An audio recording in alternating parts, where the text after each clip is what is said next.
Muy buenas. A continuación voy a brindar una exposición sobre el tema que escogí, que es el de la criminología que viene. Es conocida también como la criminología crítica o la criminología del siglo XXI. Importante aquí indicar que este tipo, esta corriente criminológica es una corriente de pensamiento que analiza el fenómeno delictivo desde la perspectiva de las estructuras de poder, todo el tema de la desigualdad social y el tema de los derechos humanos.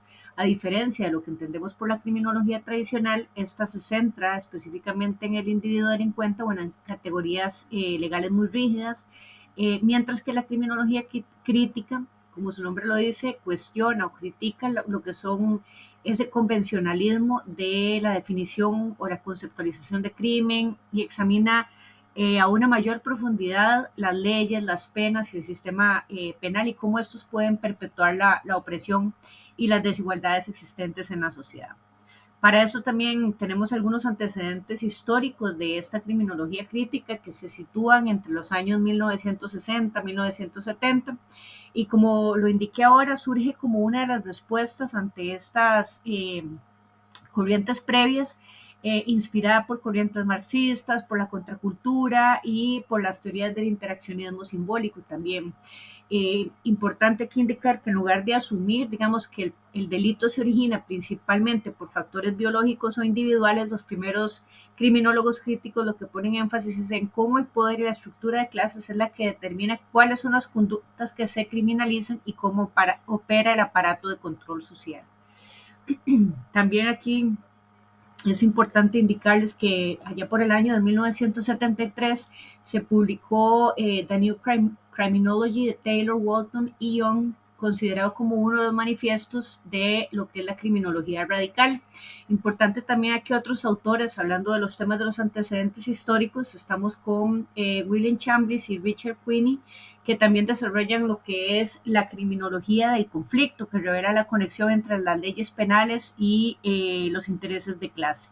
Ya si aterrizamos un poco en el tema de América Latina, podemos entender que la criminología crítica tuvo eco ya hacia finales de los 70, incluido, como lo mencionábamos anteriormente, por todas estas teorías europeas, ¿verdad?, donde se cuestionaban los temas de la realidad local versus el autoritarismo y la desigualdad social, ¿verdad? Aquí tenemos criminólogos latinoamericanos de primera, ¿verdad?, como digamos, Lola Anillar de Castro, también el reconocido Eugenio Raúl Zaffaroni, ¿verdad?, que fueron adaptando estas ideas y desarrollaron lo que se conoce, entre comillas, como una criminología de la liberación que está comprometida con el tema de los derechos humanos.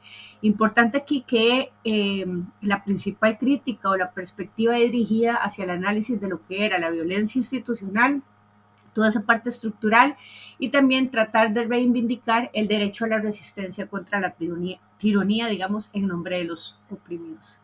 A nivel ya de problemáticas sociales, en cuanto al tema del impacto con la sociedad, lo hemos venido conversando un poco, ¿verdad? Pero queremos enfatizar en el tema de que sus principales problemáticas asociadas o sus principales postulados tienen que ver con la desigualdad socioeconómica, la exclusión y cómo critica y plantea esta sobre representación, digamos, que tienen, digamos, entre comillas, los pobres y la clase trabajadora, ¿verdad? En contraste con el tema de los delitos de cuello blanco, todo el tema que está en vigor y en boga en las últimas décadas en nuestro país y en la mayoría de Latinoamérica, que tiene que ver con temas de corrupción, legitimación de capitales, fraude corporativo, etcétera, ¿verdad?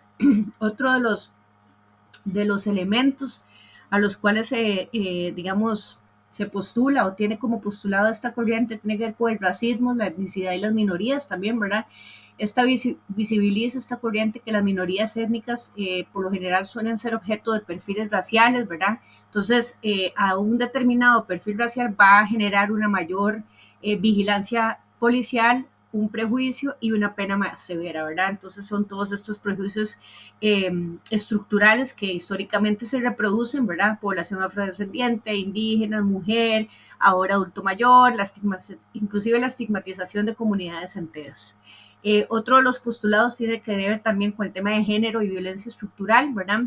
está muy influenciada por el feminismo, ¿verdad? Y como tal incorpora la problemática de la violencia de género, la situación de las mujeres en el sistema penal y también trata como de reivindicar esa, esas décadas en que la criminología como tal ignoró la perspectiva femenina, ¿verdad? Y examina cuestiones como la victimización y la revictimización de las mujeres, el tema de violencia doméstica, el tema del acoso sexual, acoso callejero, inclusive también penalizando conductas sí, para todo el tema de las comunidades LGTBI+, etcétera, etcétera. Adicional, otro de los elementos que también trata esta corriente tiene que ver con la criminalización de la protesta y el control político. Aquí también trata dar a conocer cómo en contextos, digamos, de conflictos sociales como huelgas, manifestaciones, movimientos sociales, a menudo se recurre a lo que es la penalización de los líderes o participantes como una forma de control, ¿verdad? De repente se llevan a alguien detenido y no hay una explicación, digamos, técnica y legal para ello, pero entonces se denuncia mucho con esta criminología las leyes penales antiprotesta, la aplicación extensiva de figuras como desorden público, etcétera, etcétera, ¿verdad? Ya cayendo un poco más en el modelo punitivo desde la perspectiva crítica, ¿verdad? Aquí tenemos, eh, si bien se ha observado que el modelo en muchos países se tiene un modelo punitivo, ¿verdad? O un movimiento punitivo, punitista, en materia penal caracterizado por esta mano dura, el aumento de penas, la expansión de tipos penales, ¿verdad? Entonces, podemos ver que desde esta criminología crítica, los postulados punitivos y todo este movimiento es analizado y es cuestionado, tratando de relevar, digamos, y revelar los dos, todos estos limitaciones y todas estas motivaciones subyacentes. ¿Cuáles? Bueno, por ejemplo, el enfoque retributivo extremo. Prácticamente, digamos, la mirada crítica ante esto objeto, digamos, que realmente se olvidan los fines preventivos y resocializadores de la pena, sino que lo que se busca es satisfacer una venganza social. ¿A dónde se aboca también? A un supuesto disuasorio simplista. ¿En qué quiere decir esto? Bueno, de que a mayor severidad de la pena va a haber una mayor disuasión del delito, cuando efectivamente se ha comprobado que por más que se promuevan las penas mínimas altas o las cadenas perpetuas, incluso la pena de muerte, pues efectivamente, digamos, esto no es, digamos, un denominador común o un efecto que se genera a la inversa. Por ejemplo, digamos, países con políticas excesivamente punitivas, ¿verdad? No necesariamente, digamos, gozan de una mayor seguridad ciudadana. Aún así podríamos pensar que hay algunos elementos o algunos países que están recientemente generando una ola de, entre comillas, excepciones. Hay otro de los elementos que también se habla de la criminalización del enemigo y el miedo al delito. Y aquí es interesante porque lo que trata un poco de abordar desde la criminología crítica es denunciar ese populismo punitivo que utiliza la inseguridad ciudadana con fines políticos, ¿verdad? Lo estamos viviendo también en nuestro país, no voy a ahondar mucho en el tema, ¿verdad? Pero sí, donde se promueven soluciones rápidas, ¿verdad? Una mano dura, pero no se aborda realmente esa raíz social del crimen, ¿verdad? Entonces lo que es como una curita, es un paliativo. El otro, el otro elemento le llaman el selective enforcement, ¿verdad? O los intereses ocultos, que tiene que ver con esas lagunas, esa línea gris de impunidad, ¿verdad? En donde, digamos, desde esta mirada, digamos, crítica, ¿verdad? Lo que nos dicen muchos criminólogos críticos es que el punitivismo focaliza a los de abajo y evita confrontar las formas de criminalidad que se encuentran ligadas al poder, ¿verdad? Entonces, al final de cuentas, desde la perspectiva de la criminología que viene o la criminalidad crítica, la criminología crítica, perdón, entonces el movimiento punitivo es visto como esa reacción o esa respuesta reaccionaria que explota el temor social al delito que no ofrece las soluciones sostenibles. ¿Cuáles son, para seguir con el video y con las preguntas que se nos han solicitado, digamos, evacuar los principios penales y la escuela criminológica de la corriente crítica? Bueno, tenemos varios que son como el mínimo de intervención penal o la última ratio, ¿verdad? En donde, digamos, este derecho penal mínimo surgió con fuerza en Italia como una respuesta, digamos, a las leyes antiterroristas, ¿verdad? Pero también, digamos, el derecho penal refleja, digamos, una postura garantista. Yendo hacia allá, entonces el otro elemento es el garantismo y los derechos humanos, ¿verdad? Entonces aquí efectivamente también en América Latina, si caemos directamente al, porque se empezó con Ferrajoli, ¿verdad? Con Luigi Ferrajoli, pero vamos a caer, digamos, directamente ahorita en el tema, por temas de tiempo también y por temas de abarcar los temas. En América Latina este énfasis se vio en una recuperación democrática más allá de los 80, 90, ¿verdad? Donde ya los criminólogos críticos impulsaron una serie de reformas penales orientadas ya con la introducción del tema de los derechos humanos, la abolición de la tortura, las desapariciones forzadas, el control judicial de la actividad policial, etcétera. Tenemos el tema del abolicionismo y las alternativas a la prisión, ¿verdad? Entonces, aquí un poco habla también de que la criminología crítica recoge ese espíritu, al menos como un ideal, ¿verdad? Combinándola con el garantismo que estábamos conversando. Entonces, en donde, digamos, solo unos hechos, digamos, que sean considerados gravísimos, serían castigados y el resto de conflictos, la sociedad trataría de buscar formas que no sean punitivas de generar o de gestionar esta convivencia, ¿verdad? Y no que todo sea asociado directamente a llevar a la cárcel a las personas. En cuanto a la reacción social y los intereses políticos que se encuentran asociados en el tema de la criminología crítica, uno de los aportes quizás fundamentales y más importantes de este tipo, esta corriente, es que investiga cómo la reacción de la sociedad ante el delito se trabaja, se maneja, se gestiona y cómo esos intereses políticos, que los hemos venido hablando, ¿verdad? El control del poder, los intereses políticos, etcétera, influyen en la definición y el tratamiento de la criminalidad. Esta perspectiva se nutre por un lado de lo que es la teoría del labeling theory, ¿verdad? Que es el etiquetamiento, y el interaccionismo simbólico, y por otro el análisis del Estado y el poder propio de las teorías del conflicto.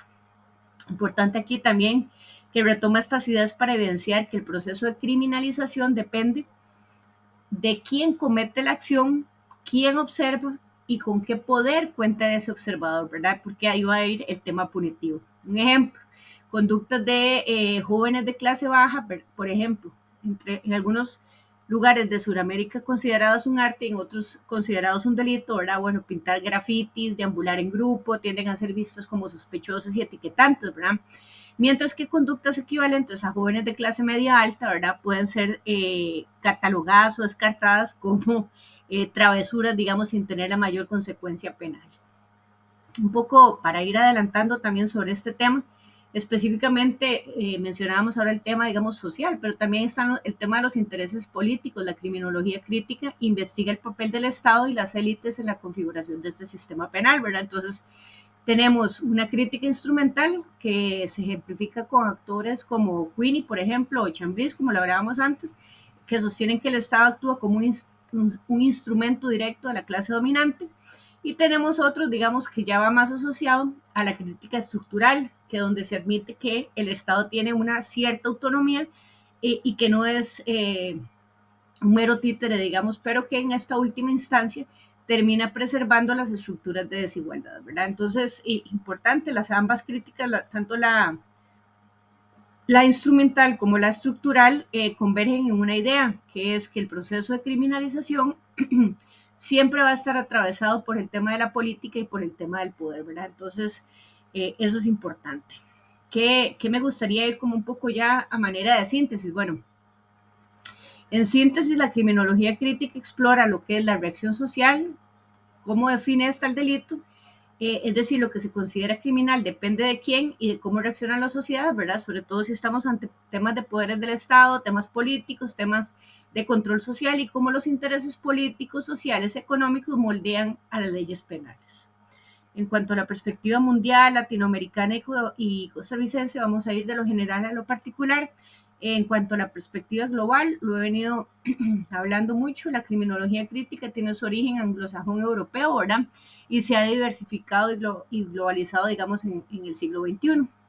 Hemos hablado un poco sobre los temas de la parte del feminismo, inclusive la criminología verde, no hablamos mucho, pero tiene que ver con todos estos crímenes ambientales y la justicia ecológica, la poscolonial, la cultural, ¿verdad? También esas representaciones mediáticas y culturales del delito y un poco como esa conexión que se ha generado con movimientos internacionales de los derechos humanos, ¿verdad? Más a nivel, digamos, de la perspectiva latinoamericana, pues podríamos decir que ya por los años 70, 80, que venía conversando hace un rato, ¿verdad? Fue la parte como más fértil